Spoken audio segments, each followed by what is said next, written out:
Next is oligosaccharides. Oligosaccharides क्या होते हैं? They are formed by the condensation of 2 to 9 molecules of monosaccharides. Monosaccharide के 2 से लेके 9 तक यूनिट जो है कंबाइन करते हैं और क्या फॉर्म करेंगे? ओलिगोसैकेराइड। कंडेंसेशन क्या है? कंडेंसेशन ये केमिकल रिएक्शन है जिसमें 2 मॉलिक्यूल कंबाइन करेंगे और एक सिंगल मॉलिक्यूल फॉर्म होगा with the loss of small molecule, और ये स्मॉल मॉलिक्यूल क्या है? यूजली वाटर होता है। ओके, अब मोनोसैकेराइड के यूनिट ज्वाइन करके क्या फॉर्म कर रहे हैं? ओलिगोसैकेराइड। अब ये डिपेंड करेगा कि मोनोसैकेराइड के 2 यूनिट ज्वाइन कर रहे हैं तो उनको हम क्या कहेंगे? डाइसैकेराइड। मोनोसैकेराइड ए अगर 2 यूनिट ज्वाइन कर रहे हैं, suppose glucose plus glucose, 2 monosaccharide अगर ज्वाइन कर रहे हैं देन हम उनको क्या कहेंगे? डाइसैकेराइड। और 3 यूनिट ज्वाइन करेंगे देन उनको हम कहेंगे ट्राइसैकेराइड। और इसी तरह से tetra, penta etcetera up to 9 monosaccharide तक हम उनको क्या कह रहे हैं? ओलिगोसैकेराइड। ओके, अब 2 मोनोसैकेराइड के यूनिट जब ज्वाइन करते हैं, सपोज हम बात कर रहे हैं डाइसैकेराइड की, ठीक है, तो जब 2 मोनोसैकेराइड के यूनिट ज्वाइन किए तो उनके बीच में क्या? एक बॉन्ड फॉर्म होगा और उस बॉन्ड को हम क्या कहते हैं? Glycosidic bond.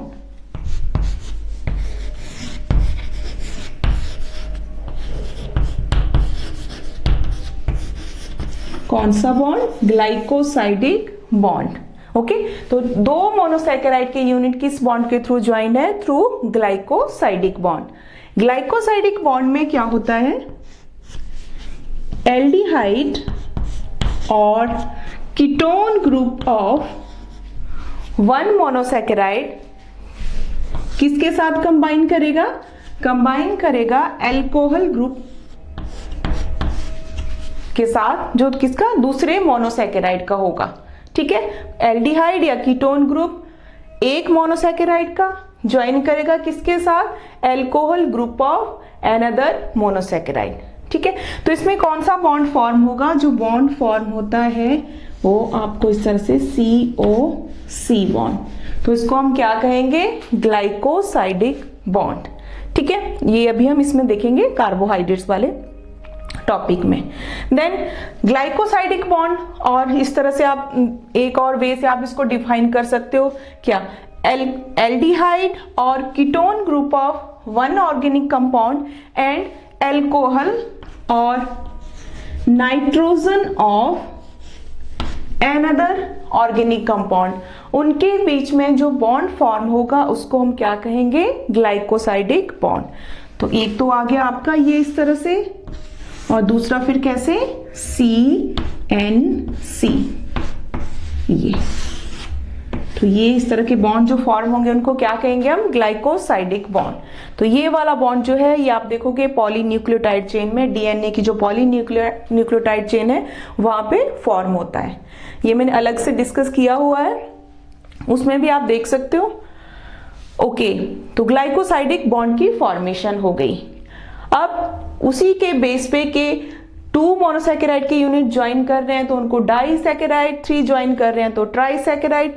ट्राइसैकेराइड का एग्जांपल आता है रेफिनोज। फॉर एग्जांपल रेफिनोज, इसको क्योंकि हम डिटेल में डिस्कस नहीं करेंगे तो इसमें कौन कौन से यूनिट ज्वाइन करते हैं? ग्लूकोज, फ्रक्टोज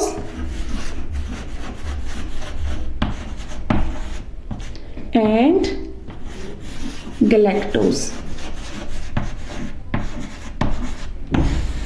ओके, तो हम अब डाइसैकेराइड को डिटेल में डिस्कस करते हैं।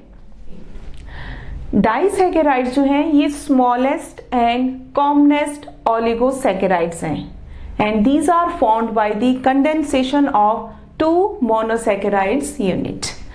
फॉर एग्जांपल माल्टोज, माल्टोज जो है ये बना हुआ है ग्लूकोज प्लस ग्लूकोज का, and then second example is sucrose. Sucrose किससे बना है? ग्लूकोज प्लस फ्रक्टोज से। And then third is lactose. Lactose बना है ग्लूकोज प्लस ग्लैक्टोज से। अब माल्टोज, माल्टोज इसको हम माल्ट शुगर भी कहते हैं, माल्टोज और malt sugar, because of its presence in malted grains of barley. किसमें? माल्टेड ग्रेन्स ऑफ बार्ले में, because of its presence in malted grains of barley. Okay, और ये कहां पे? स्मॉल अमाउंट पे जर्मिनेटिंग सीड में भी माल्टोज प्रेजेंट होता है। जर्मिनेटिंग सीड और tissues where starch is broken down, वहां पे भी माल्टोज प्रेजेंट होगा। एंड देन इसका स्ट्रक्चर देखते हैं हम किस तरह से ग्लूकोज और ग्लूकोज के यूनिट ज्वाइन करके माल्टोज फॉर्म कर रहे हैं।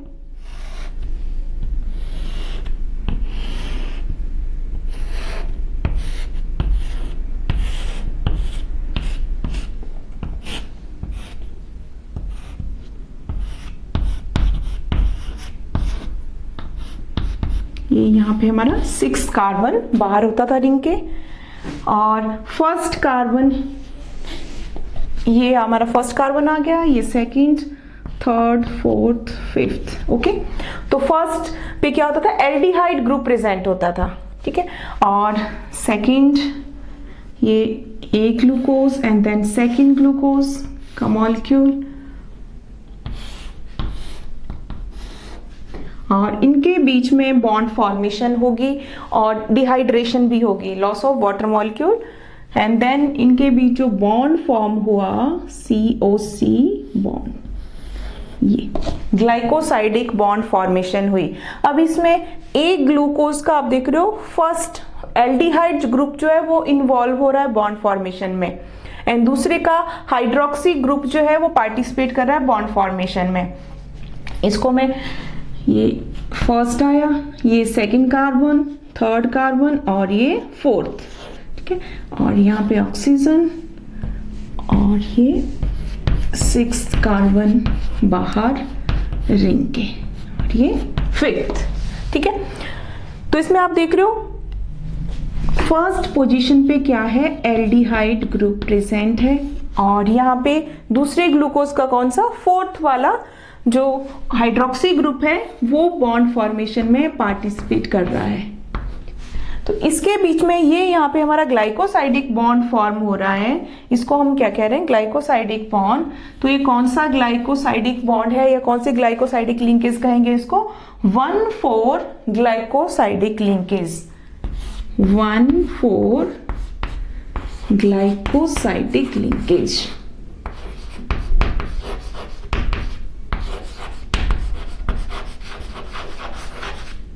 क्लियर हुआ? एक ग्लूकोज का एल्डिहाइड ग्रुप और दूसरे ग्लूकोज का हाइड्रोक्सी ग्रुप, वो जो कौन सी 4th पोजीशन पे हाइड्रोक्सी ग्रुप होता है और फर्स्ट पोजीशन पे हमें पता है एल्डिहाइड ग्रुप होता है। तो ये दोनों बॉन्ड फॉर्मेशन में पार्टिसिपेट कर रहे हैं, और जो माल्टोज में जो बॉन्ड फॉर्मेशन है वो कौन सी है? 1,4 ग्लाइकोसाइडिक बॉन्ड या 1,4 ग्लाइकोसाइडिक लिंकेज। अब इसमें आपने अगर रिमूवल ऑफ वाटर भी देखना है तो वो भी मैं आपको एक्सप्लेन कर देती हूँ।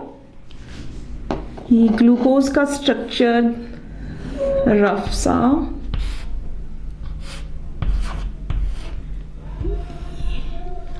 एक ग्लूकोज और ये दूसरा ग्लूकोज का मॉलिक्यूल,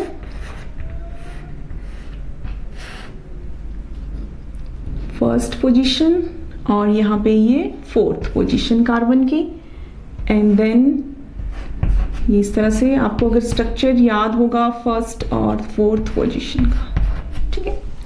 तो ये यहाँ पे जब इनके बीच में बॉन्ड फॉर्मेशन हो रही है तो यहाँ से क्या हो जाएगा?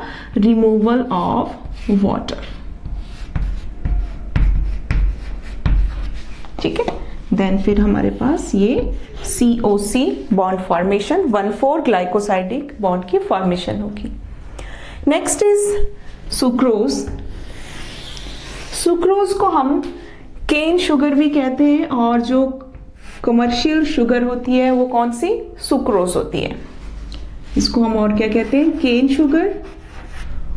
और इसको हम कहां से ऑब्टेन करते हैं, it is obtain from the sugarcane, जिसका बोटेनिकल नेम है saccharum officinarum. And sugar beet से भी ऑब्टेन करते हैं, बीटा वल्गैरिस से, जिसको आप चुकंदर भी कहते हो। अब इसमें देखते हैं किस तरह से ग्लूकोज और फ्रक्टोज के बीच में बॉन्ड फॉर्मेशन हो रही है। तो ग्लूकोज का स्ट्रक्चर,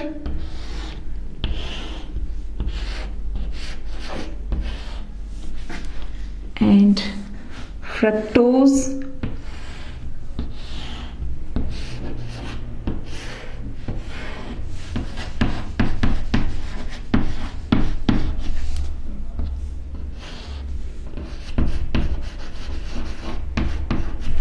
ये फ्रक्टोज का फर्स्ट कार्बन एंड देन यहाँ पे सेकंड, थर्ड, फोर्थ, फिफ्थ और ये सिक्स्थ कार्बन। और ये ग्लूकोज का first carbon and then second, third, fourth, fifth और सिक्स्थ।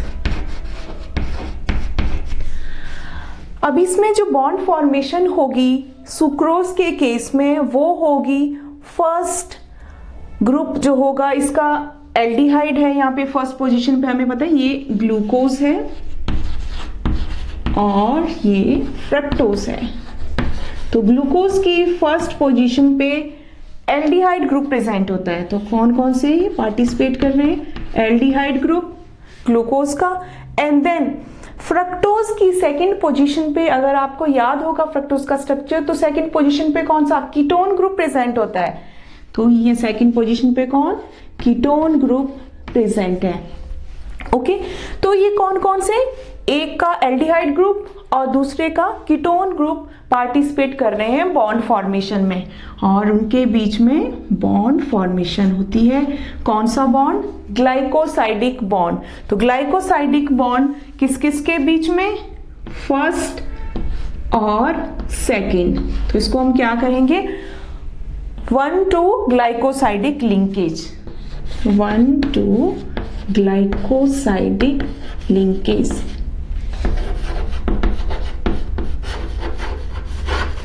एक का एल्डिहाइड ग्रुप और दूसरे का कीटोन ग्रुप पार्टिसिपेट कर रहा है बॉन्ड फॉर्मेशन में।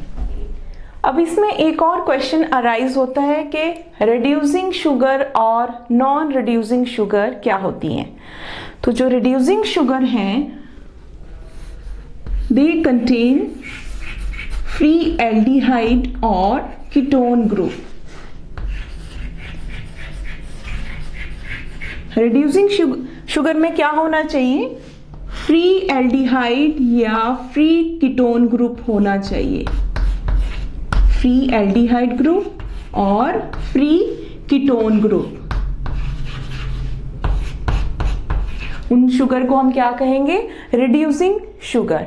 तो रिड्यूसिंग शुगर का एग्जाम्पल आता है माल्टोज, फॉर एग्जाम्पल माल्टोज। अब इसमें हम देखेंगे कि किस तरह से, इसलिए मैंने ये इरेज नहीं किया। अब आप इसमें देख रहे थे कि 1,4 ग्लाइकोसाइडिक लिंकेज या 1,4 ग्लाइकोसाइडिक बॉन्ड फॉर्मेशन हो रही थी। फर्स्ट पे क्या था, एल्डिहाइड ग्रुप, और फोर्थ पोजीशन पे क्या था, हाइड्रोक्सी ग्रुप। अब इसका जो फर्स्ट पोजीशन है ग्लूकोज प्लस ग्लूकोज से बना था, तो फर्स्ट पोजीशन पे जो एल्डिहाइड ग्रुप है वो यहाँ पे फ्री है, उसका किसी के साथ बॉन्ड फॉर्म नहीं हुआ है। तो इसके कारण क्या है, माल्टोज क्या है, रिड्यूसिंग शुगर है। क्लियर। अब नॉन रिड्यूसिंग शुगर क्या होती है, नॉन रिड्यूसिंग शुगर कि जिनमें फ्री एल्डिहाइड और फ्री कीटोन ग्रुप नहीं प्रेजेंट हो, नॉन रिड्यूसिंग शुगर कहेंगे उनको। और इसका एग्जाम्पल आता है, फॉर एग्जाम्पल सुक्रोज। सुक्रोज क्या आ गई, नॉन रिड्यूसिंग शुगर। तो किस तरह से, अब इसमें आप देख रहे हो फर्स्ट पोजीशन पे एल्डिहाइड और यहाँ पे सेकंड पोजीशन पे कीटोन ग्रुप, इनके बीच में बॉन्ड फॉर्मेशन हो रही है। तो जो दोनों फंक्शनल ग्रुप हैं वो पार्टिसिपेट कर रहे हैं किसमें, बॉन्ड फॉर्मेशन में। इसमें कोई भी फ्री फंक्शनल ग्रुप नहीं है, ना ही एल्डिहाइड है और ना ही कीटोन है। तो सुक्रोज क्या हुआ, सुक्रोज ये नॉन रिड्यूसिंग शुगर है। सभी डाइसैकेराइड्स में सिर्फ सुक्रोज ही ऐसा है जो नॉन रिड्यूसिंग शुगर है। क्लियर। अब जितने भी मोनोसैकेराइड्स हैं वो सारे क्या हैं, रिड्यूसिंग शुगर है। और जो रेफिनोज है ट्राइसैकेराइड वो भी क्या है, रिड्यूसिंग शुगर है। ओके। अब इसमें दूसरा एक और थोड़ा सा और डिटेल में कर लेते हैं। और कौन होते हैं रिड्यूसिंग शुगर, जो कन्वर्ट कर सके क्यूप्रिक आयन को क्यूप्रस आयन में। ये क्या करेंगे, रिड्यूसिंग शुगर रिड्यूस करते हैं क्यूप्रिक आयन को क्यूप्रस आयन में। क्यूप्रिक आयन को क्यूप्रिक आयन को क्यूप्रस में।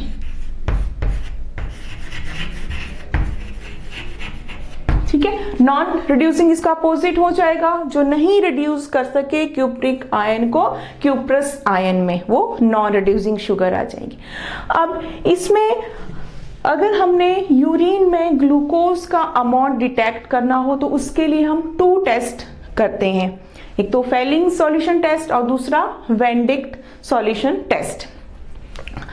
तो इसमें हम क्या करते हैं, जो कॉपर सल्फेट जो है, ब्लू कलर का जो कॉपर सल्फेट है, उसमें अगर हम इसका रिड्यूसिंग शुगर का अमाउंट हमने चेक करना है तो उसके लिए उसको जेंटली हीट किया जाता है। तो फिर जो ब्लू कलर का कॉपर सल्फेट का सॉल्यूशन होता है वो कन्वर्ट हो जाता है क्यूप्रस, इनसॉल्युबल क्यूप्रस ऑक्साइड में कन्वर्ट हो जाएगा और वो एक प्रेसिपिटेट की फॉर्म में सेपरेट हो जाता है।